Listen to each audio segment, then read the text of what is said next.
What's up, guys? Hope you have a fantastic week so far. Bringing our Warhammer video for you guys. It's the Imperium's 10 worst jobs, and thought it'd be interesting just because we learned a little more about the Imperium, and it's the faction I know a little bit more than the others. It comes to just baseline knowledge, so I know a little bit about them, and kind of want to see what else is going on besides your average Space Marine or your Guardsman, which I can't think of many worse jobs. They could be worse than a Guardsman. I mean, you're sent to so-and-so planet and you're fighting orcs, or on the flip side, you're fighting demons that are just popping out from who knows where. You just never know. So I don't know what could be worse. If I know Warhammer, they're going to be awful, gruesome, horrifying. Basically, take the worst thing you could think of and probably make it 10 times worse than that. That kind of fits Warhammer, at least from the lore I know so far. The original video will be in the description. Make sure you guys show them some love. They make great videos, and they took the time to make this. And Twitch and Discord will be in the description. Check it out, because yes. And make sure you guys like it and subscribe. Let's get to it. Can't get more Warhammer than that quote. Shit.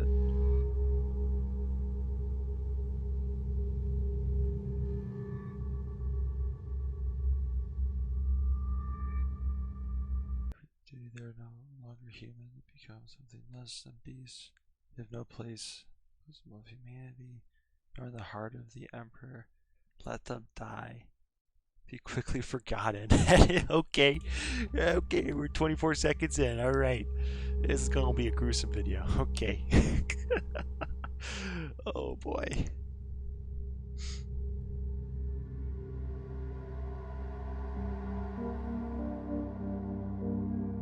There's nothing good about the Warhammer verse, dude. When we look at the lives of those serving the Imperium, we must also understand that it is assumed that all of their service is at the behest and honour of serving the Emperor of Man and the Imperium itself. That's the idea. And while the official line from the Administratum would be that to give yourself in whatever means are required for the betterment of the Imperium is a noble cause, just and above all else a required task, it's worth remembering that these people are still humans serving in the Imperium, not superhuman Astartes or fanatical religious zealots, not cultish machine worshippers. Man, like he made that perfectly, clear that they are just humans. Like this is a Space Marine, and from the looks of them, very old Space Marine. I recently found out that Space Marines don't age at the same rate as a normal person, obviously. So I mean the Space Marine is hella old and probably still in his prime to a certain point, and you just look at the size difference, man. And it's like, we kind of get caught up in all the demons and this crazy chaos gods and all this, and you just kind of forget that there's just people who are just trying to like make it. It just kind of puts like a little perspective on everything.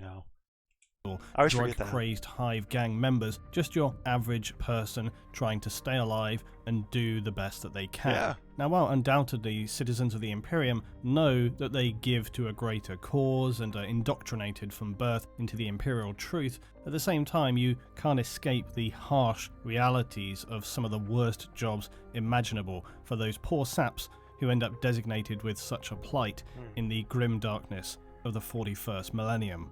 Also, I think a short disclaimer is in order. By our standards, most jobs in the Imperium are often not really what you would quantify as jobs. You might simply be compelled by your seniors toward a role that then becomes your lot in life. There's really no true unified or standardized currency system within the Imperium itself either. To do so would be challenging, if not impossible, given the distant scale and general instability of the Imperium as a whole. While hive cities, for example, may use credits within them, or other planets operate on a more basic bartering system, some even using coinage, there's also the Throne Gelt, which is likely as close to being a universal payment as exists, and this is often used by, say, rogue traders and inquisitors who are travelling between systems. Overall, though, there's no unified economic system. It's all based on tithes and requirements for the Imperium's needs. It's all fairly inconsistent. While some jobs are paid and unpaid, it's often unlikely that you're going to have a literal choice in what your assigned lot in life is.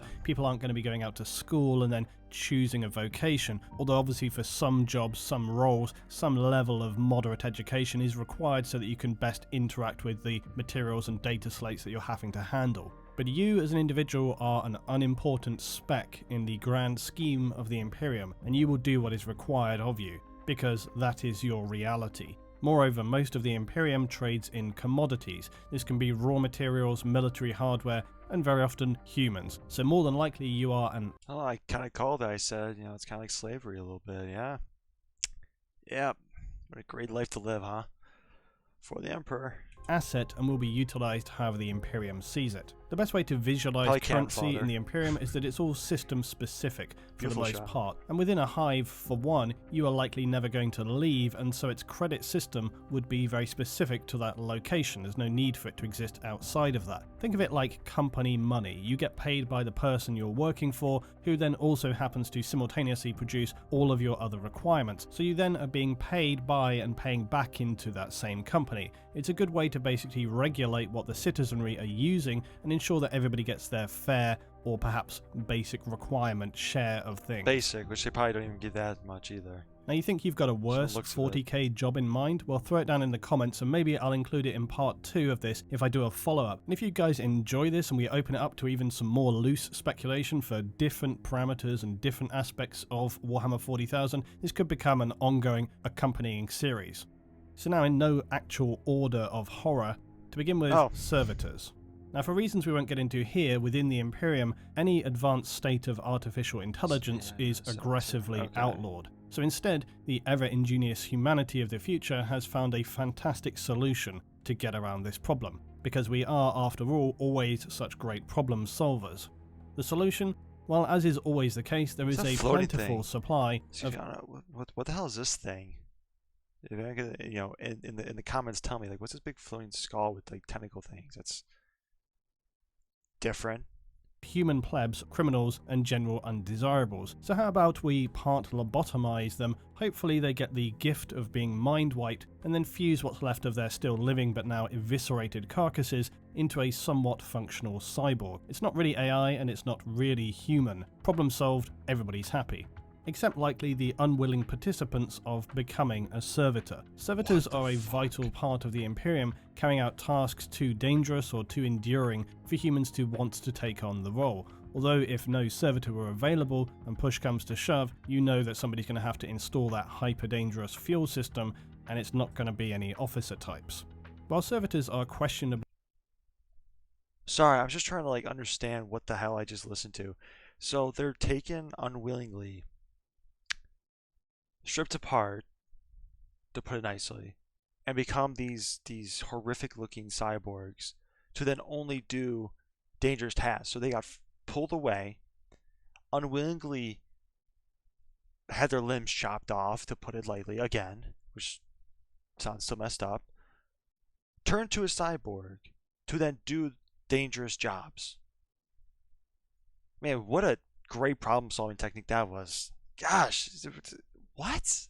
Necessary. They are a sad and incredibly depressing portrait of the dark future. Yeah, you tell me, shit. And it's very questionable given the fairly immoral state of humanity in the 41st millennium. Dude, there are no morals in 40k. I've learned that from my videos I've done so far. I know for a fact there are no morals. It's just some insane religious mumbo jumbo, like it's like they use the name of the Emperor as literally like their scapegoat. Like, oh well, let's just blow up this planet for the Emperor. Oh, let's just go wipe out this species for the Emperor. Let's just take our civilians and turn them to cyborgs to force them to do dangerous tasks and let them die slowly for the Emperor. Like, it's so messed up. Oh gosh, just how well lobotomized these individuals are if they're not mind wiped. Servitors, while carrying out their instructed functions, if left to their own devices, have been seen to become confused and disorientated, sometimes found in a lost corner of a starship or missing in the maze of a hive city, babbling to themselves with a sea of incomprehensible speech, with perhaps some scant details of their former selves and former lives, perhaps trying to formulate some cognition or sense of who they were before. Worse still, we hear stories of people who undergo surgery appearing to be under anaesthetic, but are in fact just paralysed and fully conscious. So it broaches the possibility that some or even many servitors are actually fully aware of the lives they are living and with full awareness and memory of even their former lives, but who then simply lack the ability to speak or even control their own bodies, trapped in a silent... Oh my gosh.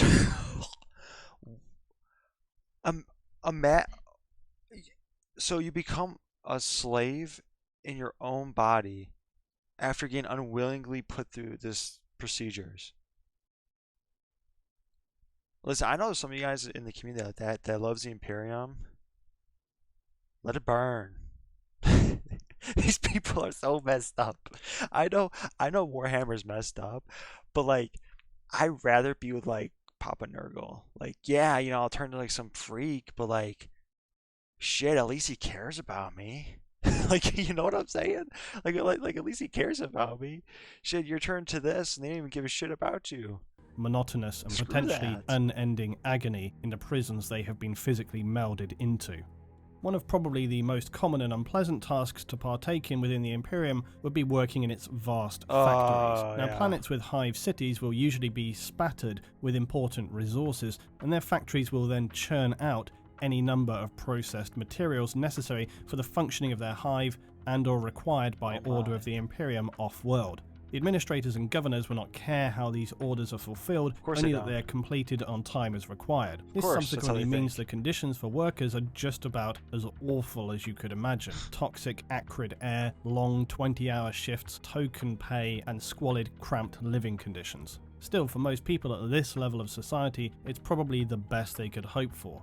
Upward mobility is not a thing, and the only other options being to slip into vagrancy and an underhive of horrors. Even then, this is a class of citizen who no one will blink an eye if somebody goes missing for whatever horrible reason, and still grinding day after day in a factory of hot, dangerous, and likely condemning you to a slow, agonizing death as your body is ravaged by fulfilling your work quota, coupled with the slow poisoning it receives every day, is hardly an appealing alternative, but it's the best that many can hope for. An Imperial Guardsman. Now, Yeah, while see a this Guardsman coming. is obviously an honourable and Yeah. respected... I mean, like, I knew the Guardsman was going to be on it. I just knew in the back of my mind because this job sucks. I mean, I'd rather be a Guardsman than the two jobs we just covered. Like, any day. If I'm going to go out, I'd rather go out like quick. You know what I'm saying? Like, I don't want to get slowly poisoned in a factory, dying slowly from fatigue and shit. And I don't want to be turned into whatever the hell that thing was at the start. Like, no, just put me in front of like this 2-story tall demon. Let him just smush me. Like, I'm good. I'm good. role for those in the Imperium, because frankly anybody forced to face down a 40-foot high lumbering alien killing machine who will in all likelihood either cleave just you called in it. two, strip the skin from your body, leaving you running around screaming like a skinned animal, I take it back. I don't want any of them. I don't want any of them. Sorry. Take it back. or just bludgeon you to a pulp, or maybe bombard you with projectiles full of acidic, boring maggots, deserves a reasonable level of respect, even if that service was in fact non-consensual. As with many military roles in the Imperium, Guardsmen serve with a duality of horrific warfare experience coupled with unceasing immortal honour. Because of the extreme casualty rates, most Guardsmen are equipped with simply a lasgun, because why give them more than that when they're not going to be around to use it? A lasgun being a weapon often referred to as a flashlight because of its extremely poor effectiveness against the severe threats faced by the Imperium. Other heavy weaponry for its soldiers are available, as well as some devastatingly powerful tanks, ordnance and air support, but for your average man on the ground, bad luck, you get the lasgun. While Imperial propaganda... Like, I'm gonna put Star Wars with this. This is literally they do in Star Wars. Like a stormtrooper. Sure, they're trained and whatnot, obviously, but they're handed basic armor and a basic blaster. You know what I'm saying? Like just basic, like, you're in a line, here's the assembly line, grab, go. You know what I'm saying? Like, sure, it's cost efficient, but is it the best way to go about it? Probably not, because I mean, even though sure, the guardsmen might not come back, but their effectiveness is so minuscule that, like, of course, like, obviously they'll send in a huge, array and force of guardsmen, and they have tanks and stuff. But what happens if you can't do that? And the only way I'm saying that is, what happens if you go against a force that is so strong or so advanced that your forces don't mean anything? You know what I'm saying? Like, you know, imagine you're given medieval gear, your sword, shield, and stuff, and you have to run up against a line of guys with modern military gear. It's not gonna do you any good, right? But like at that era, those weapons are good, but not to modern era weapons. Do you know kind of what I'm saying? So like I'm thinking like the Necrons and stuff. Quality over quantity. You know what I'm saying? Quality over quantity. So like, sure, for the most part, their numbers will surge and they can win in that kind of aspect. But when they don't, the Imperium will not have an answer. There's only so much they can do, and their guardsmen is their main kind of force, right? It's their main kind of force. They're not some technological, prowess when it comes to just like relying more on technology. I know there's some other factions that kind of rely on that. I could be wrong. Correct me if I am. But it's kind of what I'm thinking. It's like the Imperium is very simple-minded. They're very like, here's how everything's laid out. We follow these paths, nothing else. And then as soon as when those paths kind of change, it can crumble. That's kind of how I'm thinking about it. Like, once if the orcs came back and they became more intelligent, like they were, in the past, like what the hell is the Imperium gonna do against that? They're not gonna do anything. Numbers ain't gonna mean shit. There's so many orcs, and if you make them more intelligent, that's even worse. That's just how I see it personally.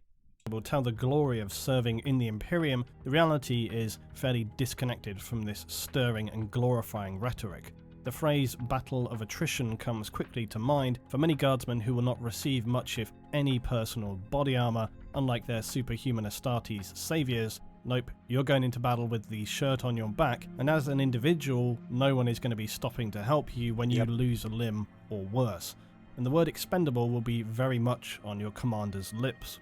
Now, if it isn't bad enough that you're facing a nightmarish host of Xenos, your commissar will be standing right behind you, ready to kill you or your newfound friends on the slightest hint of your hesitation, or perhaps simply to just motivate those around you. Unless you have qualified for a specialist division or an elite force within the Guard, you're more than likely going to become Operation Human Shield. And if by some miracle you manage to survive the horrific conditions of battling alien horrors with little more than a gun that shoots light, having watched many around you die in the most unbearable of circumstances, and then still have your sanity intact, not to mention hopefully not having your body be completely broken, there's nothing to say that an orbiting Astartes or Inquisition may not simply decide that things are not going quite as well as they'd expected, and decide that in fact an orbital bombardment might best serve the fast resolution of the situation, and your service is appreciated, Guardsmen. If you feel like you're having a bad day and want to voice your concerns to those around you, this is not advisable. Commissars will be standing by to silence you for potentially damaging unit morale, but like so many aspects of the Imperium, the most hollow element is the fact that in serving your family, your planet, and your Imperium,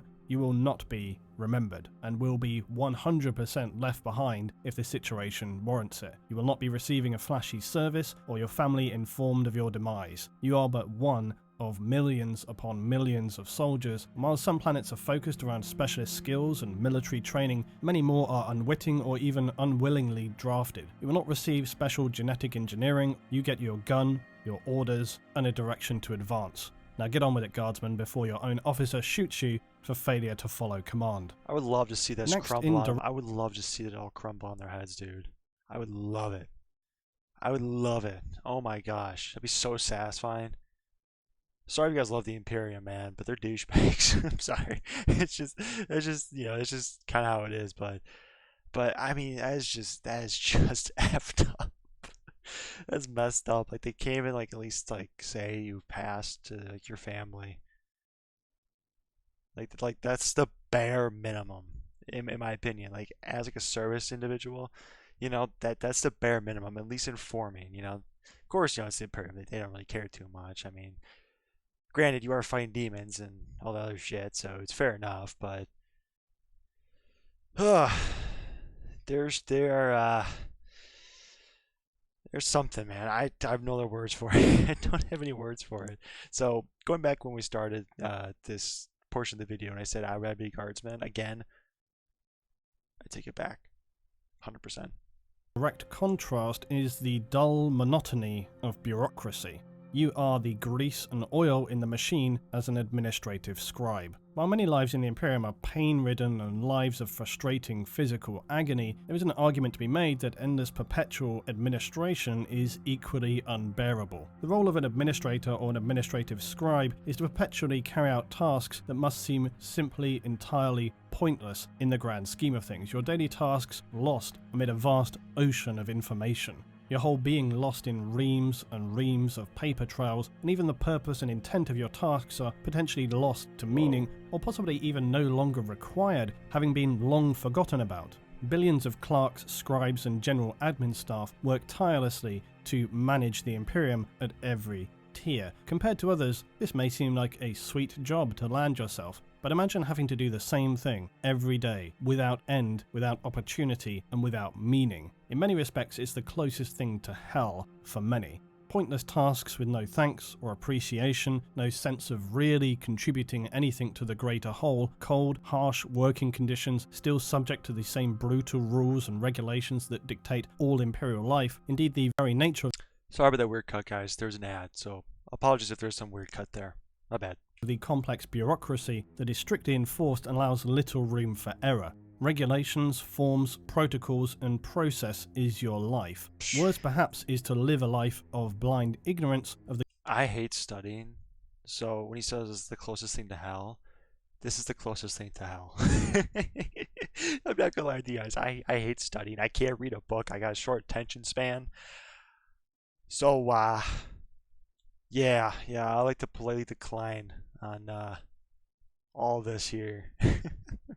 the goings-on beyond the walls and confines what's of your on that endless page? daily What is data that? processing. Many administrative positions are considered Bloodshed. hereditary as well, so you'll be committed to a life of permanent placement facing logic engines and cogitator workstations. For an administratum scribe working in their specific sub-departments, all must be recorded, catalogued, completed in quadruplet, processed, and then as long as centuries later, finally archived. The whole process is grindingly slow and dull beyond the strongest possible interpretation of the word. And as a final insult, you must fulfill your role accurately and efficiently for the entirety of your servitude. Failure to do so risks intervention by the Inquisition. Administrative departments who have failed to maintain an acceptable level of efficiency, or worse, make a catalogue of errors, may be subject to mass summary executions by inquisitors for crimes against the Imperium. As a simple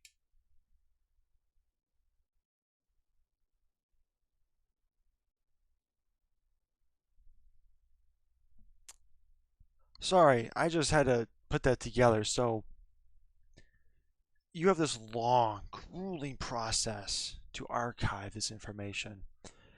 And if you're not fast enough, we'll kill you. Well, why? Crime. What crime? That. That's their logic. That is their logic. There is no logic. I mean, okay. It's simple cog in a machine. Gosh, you could also unknowingly participate in a scheme of awful upward conspiracy and corruption and be judged for this without even having been aware of doing so. A thankless, soul-destroying job where you'll likely never see anything beyond the incarcerated walls of your administrative vault sector. Yep. Now, the human batteries, otherwise known as psychers, used to fuel the Emperor atop of his golden throne. Unsanctioned psychers. Yeah, these are the ones that have to die like every year to make sure the Emperor doesn't die, right? I remember first video maybe, or maybe some of the comments put that like X amount of people are sacrificed per year or something to the Emperor. So he can't actually die, because if he dies, then the warp disappears, correct? Is this his job? Because this isn't even a job. This is just death. This isn't even a job. This is sacrifice. Psychers are continually hunted by the Imperium, and when discovered they will likely be transported off-world to return to Terra in what are referred to as the much-feared Black Ships. As an unsanctioned psyker, you'll be assigned to one of two roles for the Imperium.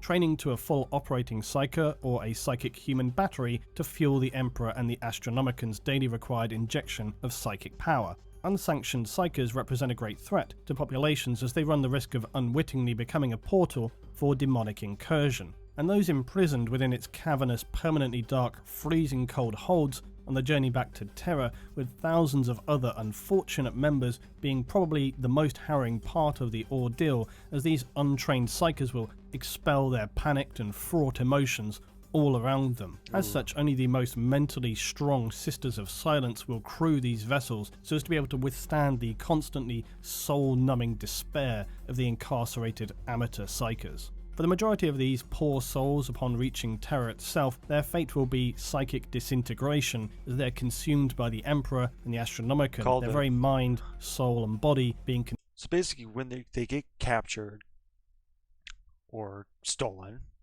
kidnapped, transported to Terra, is what he said.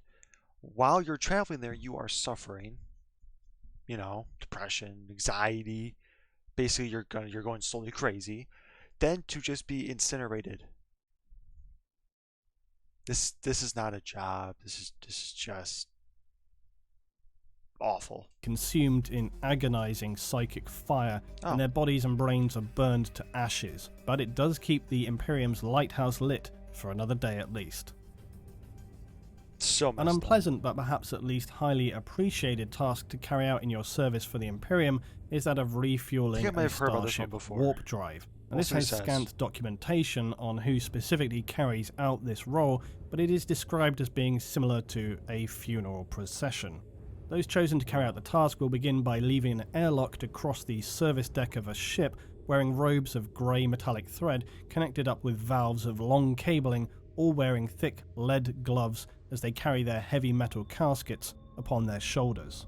The service staff's eyes, nose and mouth will be similarly fitted with these connective valves, the unknown material they carry within these caskets evidently being extremely hazardous, for as these individuals cross to their objective, their flesh, skin will slowly cook and be burned away. This process being described by tech priests as the most perilous operation a vessel could undertake, barring actual combat. As the procession of staff would approach the warp drive central column, the casket carriers would become even further physically damaged and even start to disintegrate, but being driven perhaps by the chemicals and gases being infused into them as pain suppressors and some chemical concoctions to enable them to carry out such a task, they lumber forward. But the closer the carriers come to the drive itself, the more they begin to stagger and their metallic robes deteriorate.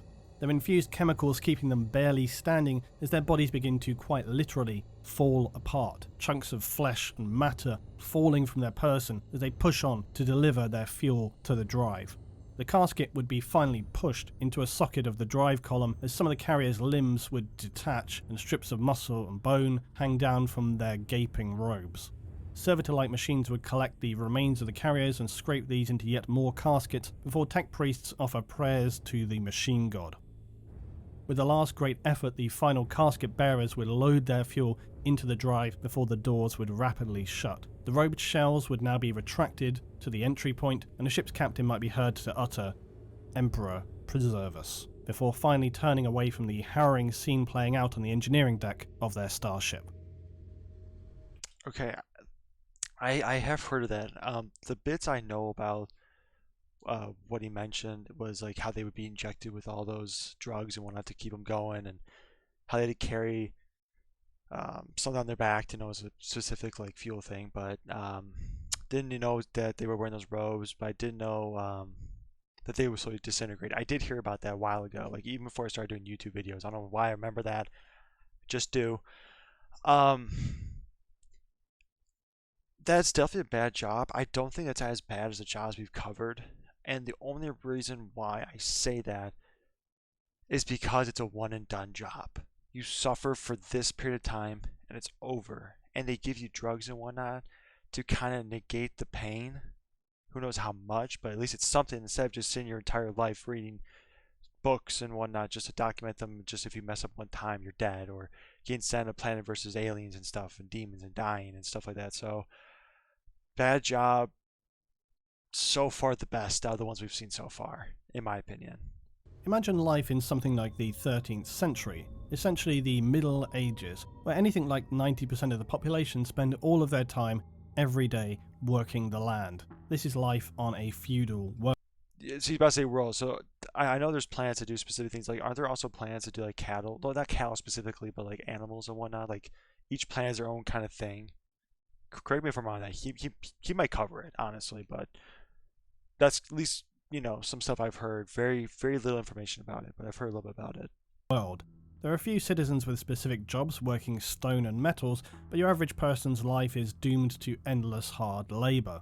This physically destroying job is carried out from dawn to dusk, year-round, with the populace likely surviving on a meagre supply of its own productivity. A high mortality rate of disease and infection, industrial accidents with primitive machinery or domestic complications like no medicine to prevent women from dying in childbirth. This all in and of itself sounds hard enough of a life, but imagine, if you will, the job of a feudal gong farmer. Now, what is this scintillating job? Well, it's collecting the mess of medieval latrines and cesspits, bringing it manually outside of a city or a town to be used as fertilizer for farming. You do get the privilege of searching through the waste if you choose to find any valuables, and by the way, you also have to work only during the night. And here's hoping you don't pass out from the fumes you're inhaling and potentially drown in the stuff you're having to rake out every night. And for those on a feudal world, to top it off, an Imperial administrator will be watching from an orbital platform, and that's about all the defenses your planet has. So let's hope no blood-crazed orcs, hungry tyrannids, or immoral demons come wandering by. If you thought working a feudal planet or in a factory for material processing in a hive was bad, don't be so ungrateful, citizen. You have a privileged life compared to those poor souls working in agri-processing. While this is going to vary from hive planet to planet, some of the worst of this is processing what's referred to as corpse starch and ration biscuits, both unpleasant in their own way. As populations for the... I don't like how those two things were put together like that. That's giving me a bad vibe right now. I'm going to put a theory about what I just heard. It might sound really messed up and wrong. Probably even too wrong for this verse, but it kind of fits. Are they breaking down people to make food to give to other people, or like soldiers? I really hope I'm wrong about this, but that's what came up in my head. Massive arcologies known as hive cities become quite simply ridiculous, housing anything between 10 and 100 billion citizens. The need for sustenance is obviously difficult to provide for. And while you may be lucky enough to save up your credits and purchase a delicious chunk of rat meat, you're more than likely going to be enjoying some delicious ration bars or corpse starch. But how do workers produce such luxuries? Well, ration bars are best described as horribly greasy, generally unpopular, shockingly, and are biscuit bars to feed workers, serfs, and military forces. They're manufactured by harvesting bio-rich matter from ocean planets and worlds with seas, which then provides a protein-rich gruel. This, though, would be not enough to provide for the billions of citizens, so it must be instead fed to larvae of the Orochian bilefly. And when these larvae reach an optimal stage in their life cycle, when they're plump enough, the larvae are going to be pulped by workers and compressed down into the hard-to-stomach biscuit ration bars. The agri-workers doing this process will work in huge air-sealed pens that produce these plump fat larvae. If you're working in one of these places, then things are not going to be going well for you, and you're probably quite low down in your hive city, as the stench and endless droning vibrations and material mechanical sounds of the bileflies is not one that many would choose to live with. Still though, it could be worse. You could be producing corpse starch, which is about as appealing as it sounds. This material is bland, filling, and relatively nutritious because it's basically reconstituted biomatter mixed with animals, plants, discarded organics, and of course rumoured to include human corpses.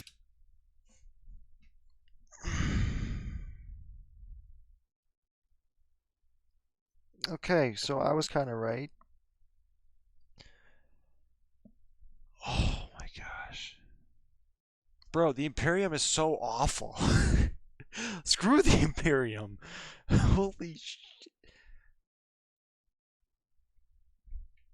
And the fact they said that it's like kind of nutritious or like good or whatever.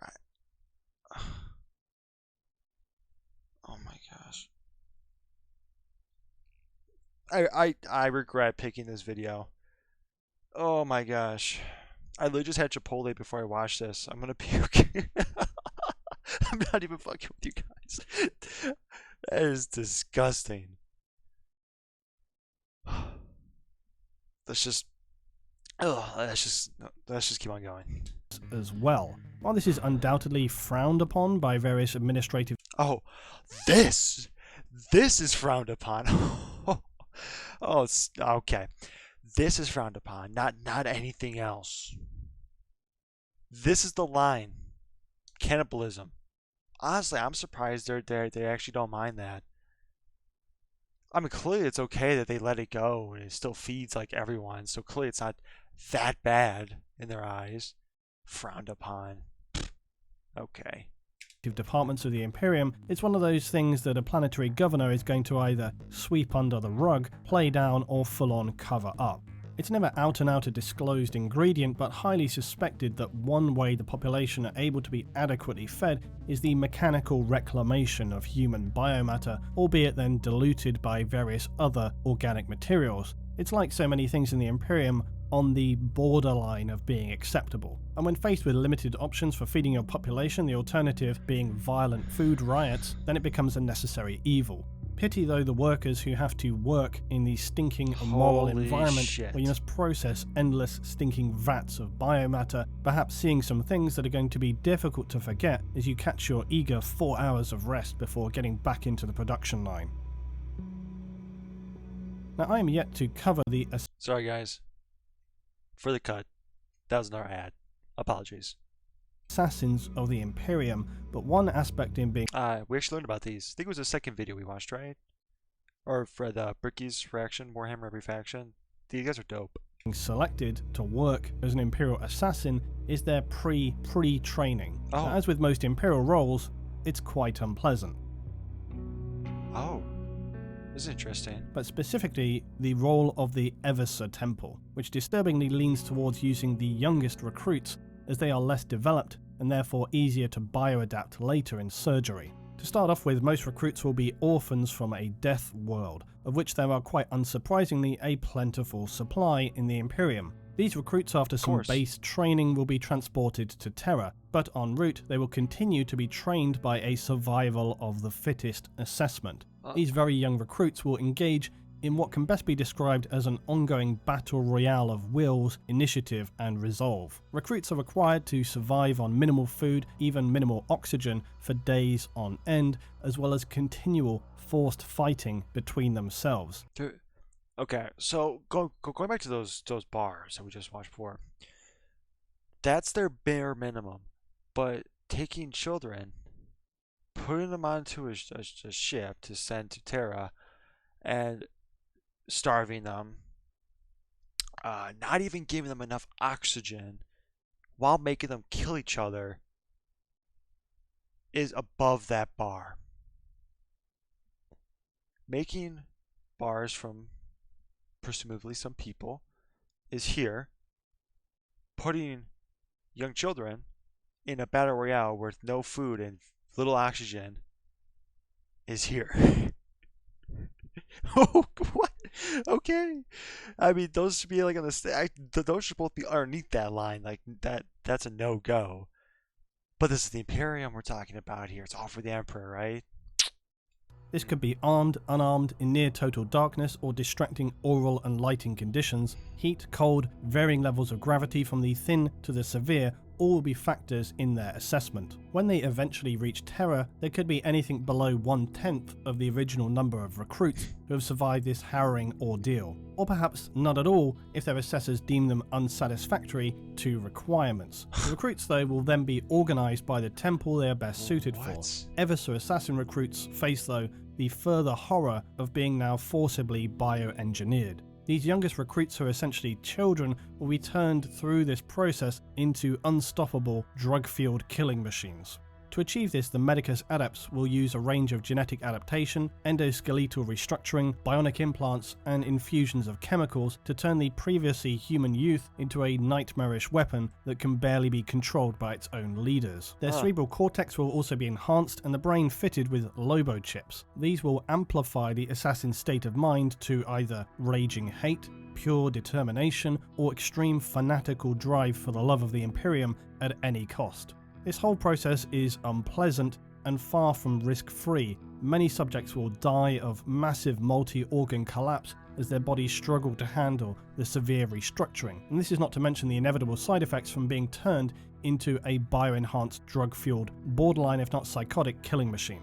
Past this point, the assassin will continually attempt to balance the complex cocktail of chemicals that's fueling and simultaneously poisoning their system. Finally, at the end of all this, the assassin will be placed in cryosuspension, their bodies so drug-fueled and their own mindset so completely unstable that it's easier than keeping them actively conscious. Before a mission, they're going to be placed into a drop pod and then fired down to achieve their task.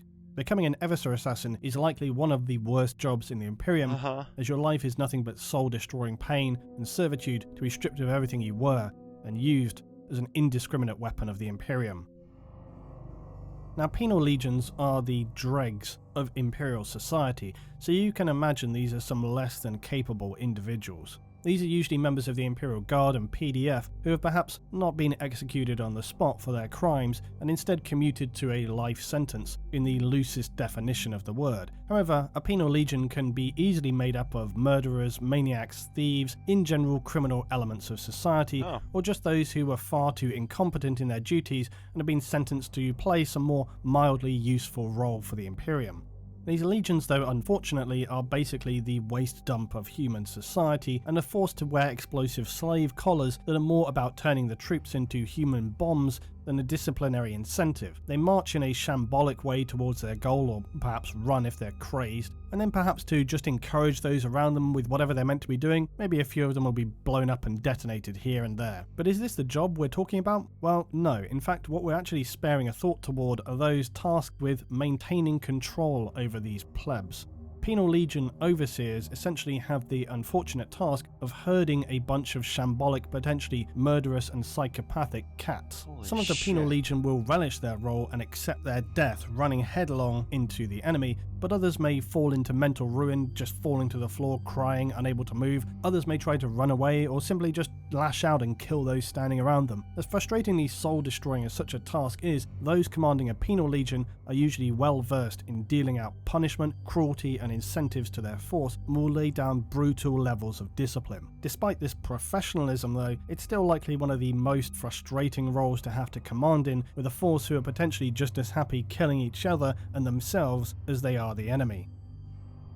So now to finish, I'm going to have to break your immersion. But the truest worst job that could exist in 40k is, well, whatever you can draw from your own imagination. Because this might seem like a cop-out, but it's actually the real bedrock of 40k. Because while it has embedded canon and non-canon lore, it's also a world whereby you as a participant are encouraged to use your own imagination.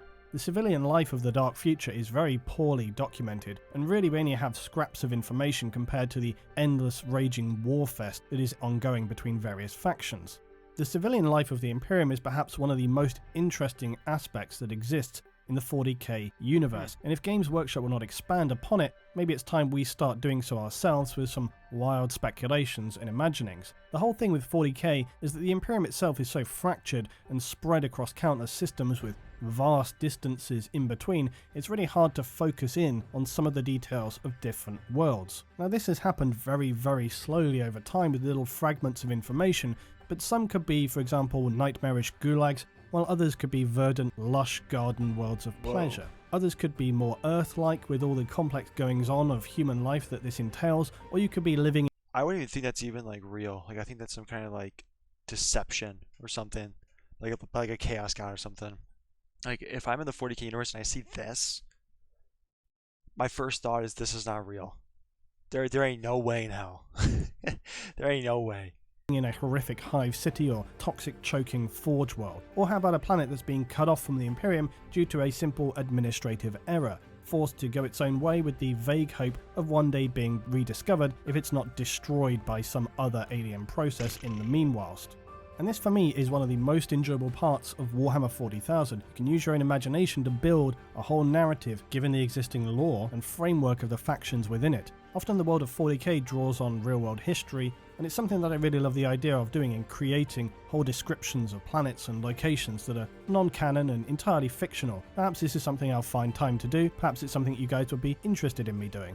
In the meanwhile, worst jobs canon or not, tell me down below what's the worst thing you can come up with. I'm probably going to regret asking that, but let's see. As always guys, thanks for watching and thank you for your support. I'll see you in the next one. Well, that video was messed up. I did enjoy it though. You know, it kind of puts a really perspective on Warhammer and kind of what this verse holds, because I know, at least for myself, that I kind of get drawn into the whole Space Marines and this faction, you know, and you know, you kind of get drawn to those really cool aspects. You kind of forget about, you know, all these worlds and people that are constantly suffering and what they have to go through. And you know, that's a rule building aspect that you can't forget about one side and heavily focus on the other side, you know. And watch this video kind of shows what these people have to go through, at least in the Imperium, you know, part of the 40k verse. It just shows what they have to go through, and I know there's a part 2 to this, which I will definitely be reacting to. So there's even worse jobs in this, I'm assuming, or on the same level. But this definitely helped a lot with trying to put into perspective, you know, what this verse holds and really how it is, because the Imperium is messed up, and I bet you know, you guys know that already. You guys are watching, like, oh yeah, makes sense. I'm over here just like, you know, just baffled. You guys are like, yeah, you know, this is an every Tuesday, you know, activity, you know. But I hope you guys enjoyed the video. I did. It was really cool. The original video, again, will be in the description along with the Discord and Twitch. You guys want to check out all 3 of those, I would totally appreciate it. You guys make sure to like and subscribe. We're close to 200. We're almost there. So I do appreciate you guys for that. And I'll see you guys in the next one. All right? Take it easy, guys.